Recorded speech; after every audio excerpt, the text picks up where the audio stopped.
Hello, my name's Roger Muller. I'd like to share this project with you that was made for a very special person, my little granddaughter, Josie. Josie came to us exactly 11 months and 1 day ago, and she has just been our delight as the first grandchild. Josie needed a changing table, and we looked at some ones at some stores and whatnot, and the price was about $1,200. And I'd like to show you this project. It is made out of medium density fiberboard. The out-of-pocket costs on this with the fiberboard, the paint, and the baskets that are in it, you'll notice it has all sorts of nice baskets to hold different things, was under $200. So certainly a very substantial savings and a very nice piece of furniture. With that, let's move on to the shop and we'll cover some techniques. The material, of course, was medium density fiberboard. Medium density fiberboard is ground up wood, very finely ground and then glued together. We used a non-formaldehyde emitting glue because it was going into the bedroom of an infant. This material is chosen for a number of different reasons. One is it paints up beautifully, and I'll address that later. Okay, in the construction, everything was cut very, very square. A lot of attention was paid to making sure all these pieces were square. The joinery work was done with the Festool domino system.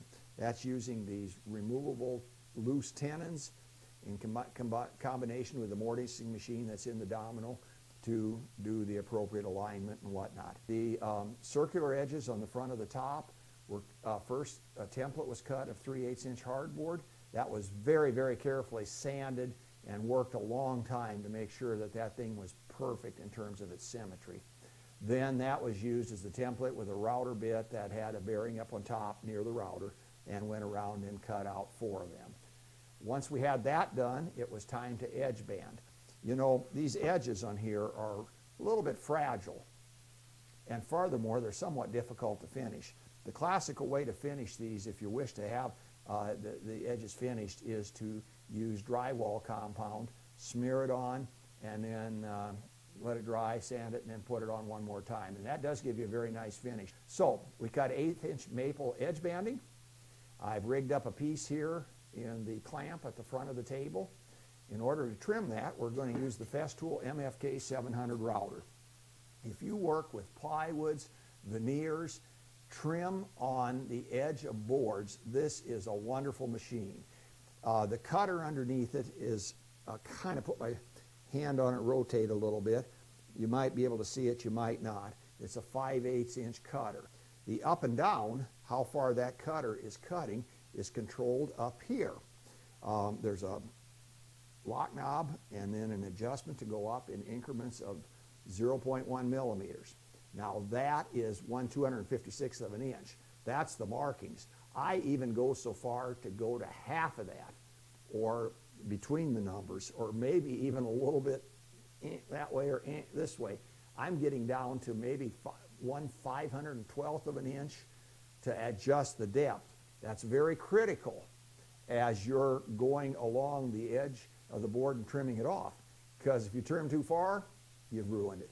If you don't trim far enough, you got a lot of hand work to finish it out, and that's not fun. I'm not going to put the vacuum on because I don't have the vacuum here in the shop, but that would take all the chips away. I set it down, and incidentally it will turn corners and everything else. I turn it on.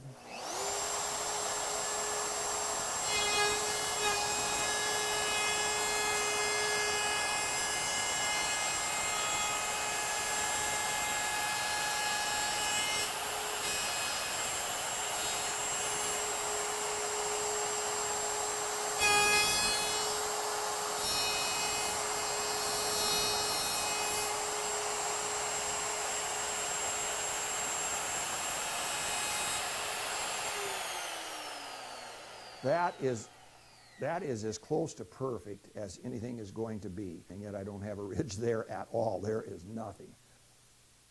I love this machine. We did finish all the materials while they were flat. We assembled it after we had finished it. Remember to plug the mortises associated with the Festool domino. We did let the sides get sprayed entirely. We didn't try to protect those open sides for glue. We just depended entirely on the mortise. Okay, this stuff finishes up extremely well, but you do need to know what you're doing. In almost all situations that I'm aware of, everyone who's worked with it will tell you this material must be primed. Not primed with a coat of finish, primed with a primer. I used a two-part system. There was a primer and then a lacquer, a pigmented lacquer from the M.L. Campbell Finish Company. Sherwin-Williams sells material, Porter Cable sells material. Go to the paint store if you want to work with lacquers and you can spray.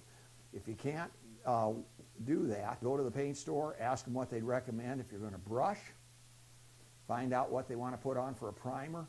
If you're going to use a water base, I have absolutely zero experience, but I'd sure try to get to somebody who knew something about it, because this is sort of a porous surface, and I would test very carefully before I went doing it.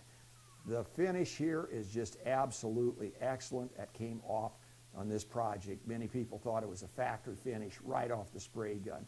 It was simply one coat of primer and 2 coats of lacquer. Well, that wraps up our overview of the project.